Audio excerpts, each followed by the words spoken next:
जय हिंद। यह है झारखंड बोर्ड एग्जाम 2023 के इंटरमीडिएट के छात्रों का हिंदी इलेक्टिव का प्रश्न पत्र, जिसका एग्जाम आज हुआ है। और मैं आज इस वीडियो के माध्यम से इसमें दिए गए सभी 40 ऑब्जेक्टिव प्रश्नों का उत्तर एक एक करके आप सभी छात्रों को बताऊंगा।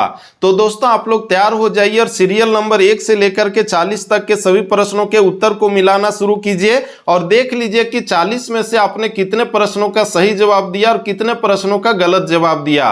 और दोस्तों इसमें सबसे पहले आपका दिया गया है समूह ये अपठित बोध, जिसमें निर्देश दिया गया है कि निम्नलिखित गद्यांश को ध्यानपूर्वक पढ़कर प्रश्न संख्या 1 से 4 के लिए सही विकल्प का चयन कीजिए। यानी कि यहाँ पर ये जो गद्यांश दिया गया है, इस गद्यांश को आप लोगों को ध्यानपूर्वक पढ़ करके नीचे दिए गए प्रश्नों का उत्तर देना था। जिसमें पहला प्रश्न पूछा गया है कि अपने जीवन का लक्ष्य निश्चित करते समय हमें किससे प्रेरणा लेनी चाहिए। तो दोस्तों इसका सही उत्तर होगा आपका ऑप्शन नंबर 4, युवा क्रांतिकारियों से। इसका दूसरा प्रश्न है कि लक्ष्य ऊंचा होने पर उपलब्धि होगी, कैसी होगी? तो यह जो है आपकी ऊंची होगी, यानी कि लक्ष्य ऊंचा होने पर उपलब्धि कैसी होती है? ऊंची होती है। इसका दोस्तों तीसरा प्रश्न आपका पूछा गया है कि असफलता को सफलता में बदलने का मूल मंत्र क्या है? तो इसका सही उत्तर होगा ऑप्शन नंबर 1, बार बार प्रयास करना। तो दोस्तों इस तरह से हम लोगों ने कुल मिलाकर के 3 प्रश्नों के उत्तर को मिला लिया। इसका दोस्तों आपका जो चौथा प्रश्न है वह है कि जीवन में आगे बढ़ने के लिए हमें क्या करना होगा। तो इसके लिए हमको क्या करना होगा? मौज मस्ती करना होगा, गप्पे मारना होगा, सिनेमा देखना होगा, या फिर लक्ष्य निर्धारित करना होगा। इसका सही उत्तर होगा ऑप्शन नंबर 4, लक्ष्य निर्धारित करना। इसका दोस्तों हम लोग आगे बढ़े तो आपके लिए जो निर्देश दिया गया था अगले प्रश्न के लिए कि निम्नलिखित पद्यांश को ध्यानपूर्वक पढ़कर प्रश्न संख्या 5 से 8 के लिए सही विकल्प का चयन कीजिए। यानी कि यहाँ पर यह जो कविता दी गई है, जाग रहे हम वीर जवान इत्यादि इत्यादि, तो इसको पढ़ने के बाद नीचे दिए गए प्रश्नों का उत्तर देना था। जिसमें 5वां प्रश्न पूछा गया है कि नवीन भारत से क्या तात्पर्य है। तो दोस्तों इसका सही उत्तर होगा आपका आजादी के बाद, यानी कि यहाँ जो ऑप्शन नंबर 3 दिया गया, आजादी के पश्चात का भारत के बारे में इसमें वर्णन किया गया है। इसके बाद हम लोग आगे बढ़े तो आपका छठा प्रश्न पूछा गया है कि कवि अपना सब कुछ किस पर कुर्बान करना चाहता है। तो ये कुर्बान करता है हिंदुस्तान पर, अपने देश पर। इसका दोस्तों हम लोग आगे बढ़े तो 7वां प्रश्न आपका पूछा गया कि वीर परशु मां से क्या तात्पर्य है। तो इसका उत्तर है मातृभूमि, यानी कि वीर पुत्र को जन्म देने वाली कौन है? तो हमारी मातृभूमि है। यहाँ पर माता नहीं बल्कि मातृभूमि होगा। इसका दोस्तों हम लोग आगे बढ़े तो आपका जो 8वां प्रश्न पूछा गया था कि सुरभि का पर्यायवाची क्या है। तो सुरभि का पर्यायवाची क्या है? सुगंध है। ऑप्शन नंबर 3 आपका सही है। इसके बाद हम लोग आगे बढ़े तो आपका ग्रुप बी से प्रश्न पूछा गया है, यानी कि रचनात्मक लेखन तथा अभिव्यक्ति और माध्यम से। जिसमें 9वां प्रश्न पूछा गया था कि रचनात्मकता यद्यपि प्रकृति प्रदत्त है तथापि इसे किससे पोषित किया जा सकता है। तो दोस्तों इसमें जो ऑप्शन दिया गया पहला दूसरा ये दोनों सही, यानी कि ऑप्शन नंबर 3 आपका सही हो जाएगा। इसका दोस्तों हम लोग आगे बढ़े तो आपका 10वां प्रश्न पूछा गया है कि फीचर किस प्रकार की विद्या मानी जाती है। तो फीचर मानी जाती है विषय प्रधान विद्या, यानी कि ऑप्शन नंबर 4 आपका सही है। इसके बाद हम लोग आगे बढ़ें तो आपका जो अगला प्रश्न है 11वां प्रश्न है, जिससे आपका पूछा गया है कि विज्ञापन में किस प्रकार की भाषा प्रयुक्त होती है। तो विज्ञापन में व्यवहारिक भाषा प्रयुक्त होती है, यानी कि ऑप्शन नंबर 3 आपका सही है। इसका 12वां प्रश्न है कि शासकीय पत्रों में निम्न में से क्या आवश्यक है। तो दोस्तों इसमें स्पष्टता आवश्यक है। ऑप्शन नंबर 2 आपका सही हो गया। इसका 13वां प्रश्न है,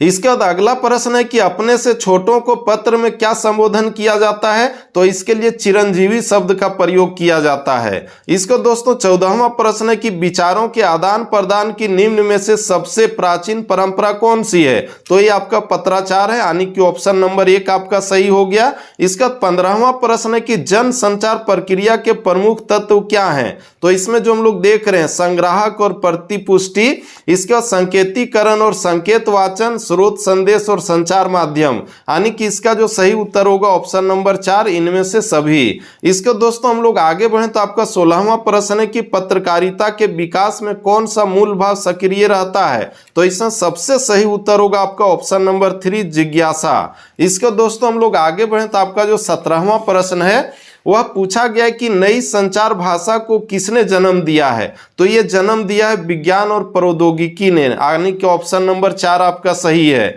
इसके बाद 18वां प्रश्न है कि सर्वप्रथम मुद्रण का प्रारंभ कहाँ हुआ है, तो ये शुरू हुआ था आपका चीन में, ऑप्शन नंबर 4 आपका सही हो गया। इसके बाद ग्रुप सी में आपका प्रश्न पूछा गया पाठ्य पुस्तक से, जिसमें यहाँ पर निर्देश दिया गया कि निम्नलिखित पद्यांश को ध्यानपूर्वक पढ़कर प्रश्न संख्या 19 से 22 के लिए सही विकल्प का चयन कीजिए, जिसमें यहाँ पर कविता दिया गया है और इस कविता को पढ़ने के बाद नीचे दिए गए प्रश्नों का उत्तर देना था, जिसमें दोस्तों 19वां प्रश्न आपका पूछा गया है कि प्रस्तुत पंक्तियों के रचयिता कौन है, तो इसका सही उत्तर होगा ऑप्शन नंबर 3 केदारनाथ सिंह।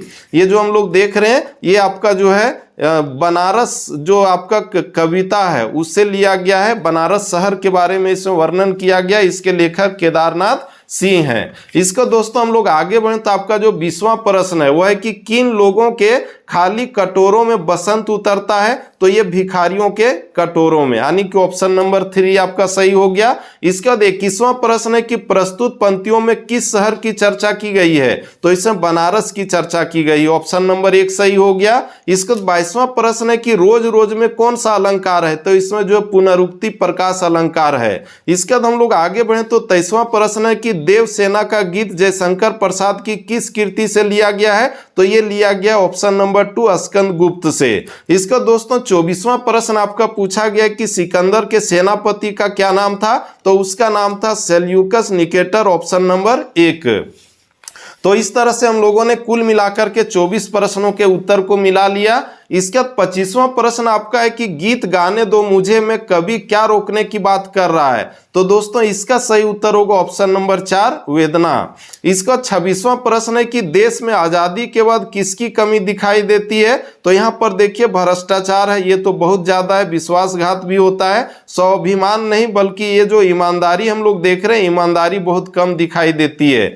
इसका दोस्तों 27वां प्रश्न है कि राजकुमारी पद्मावती किस द्वीप की राजकुमारी थी, तो ये थी सिंहल द्वीप की, ऑप्शन नंबर 2 आपका सही है। इसका दोस्तों आगे आपका निर्देश दिया गया कि निम्नलिखित गद्यांश को ध्यानपूर्वक पढ़कर प्रश्न संख्या 28 से 31 के लिए सही विकल्प का चयन कीजिए, यानी कि यहाँ पर ये जो लिखा हुआ है हमें तो धोखा होता है इत्यादि इत्यादि, तो इसको पढ़ करके नीचे दिए गए प्रश्नों का उत्तर देना था, जिसमें 28वां प्रश्न पूछा गया कि प्रस्तुत पंक्तियां किस पाठ से ली गई है, तो दोस्तों ये ली गई है आपका जो है घड़ी के पुर्जे से, ऑप्शन नंबर 2 आपका सही है।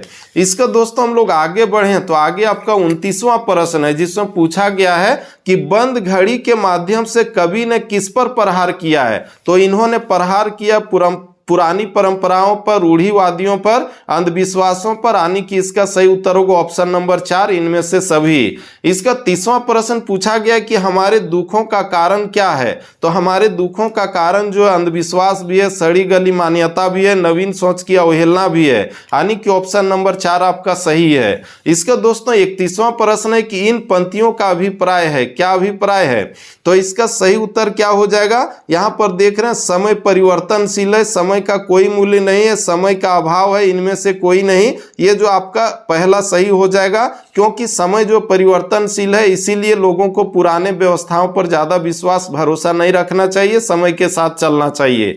इसको दोस्तों 32वां प्रश्न आपका पूछा गया है कि शुक्ल जी जब काशी बारात में गए थे तो किस लेखक के घर को देखा था, तो उन्होंने केदारनाथ का जो घर देखा था, ऑप्शन नंबर 2 आपका सही हो गया। इसका दोस्तों 33वां प्रश्न है कि वार्षिकोत्सव का मुख्य आकर्षण कौन था, तो इसका सही उत्तर होगा 8 वर्ष का बालक, जो ऑप्शन नंबर 4 में आपका दिया गया है। तो इस तरह से हम लोगों ने 33 प्रश्नों को मिला लिया। इसका दोस्तों 34वां प्रश्न आपका पूछा गया है कि संवदिया का क्या नाम था, तो संवदिया का नाम क्या था, उसका नाम था हरगोबिंद, यानी कि ऑप्शन नंबर 2 आपका सही है। इसका 35वां प्रश्न है कि लोमड़ी का शेर के मुंह में स्वेच्छा से चले जाने का क्या कारण था, तो इसका कारण था रोजगार का दफ्तर, ये जो हम लोग देख रहे हैं रोजगार की तलाश में जो है वो शेर के मुंह में चली गई थी, यानी कि ऑप्शन नंबर 1 आपका सही है। इसका 36वां प्रश्न है कि एक अच्छे साहित्य का प्रमुख कर्तव्य क्या है, तो यहाँ देख रहे हैं मनुष्य को आशावादी बनाना, इसके बाद संघर्ष के लिए प्रेरित करना, मानसिक विश्रांति प्रदान करना, यानी कि इसका सही उत्तर होगा इनमें से सभी। इसका दोस्तों 37वां प्रश्न आपका पूछा गया है कि सूरदास को किस में विश्वास था। तो दोस्तों सूरदास को विश्वास था किस पर, ये आपका जो पुनर्निर्माण में, ऑप्शन नंबर 3 आपका सही है। इसका 38वां प्रश्न है कि रूप सिंह के गांव का क्या नाम था। तो रूप सिंह के गांव का नाम था आपका क्या था, तो इसका नाम था ऑप्शन नंबर 4 माही। इसका दोस्तों हम लोग आगे बढ़ें तो आपका जो 39वां प्रश्न है वह है कि बिस्कोहर की माटी पाठ के लेखक का क्या नाम है।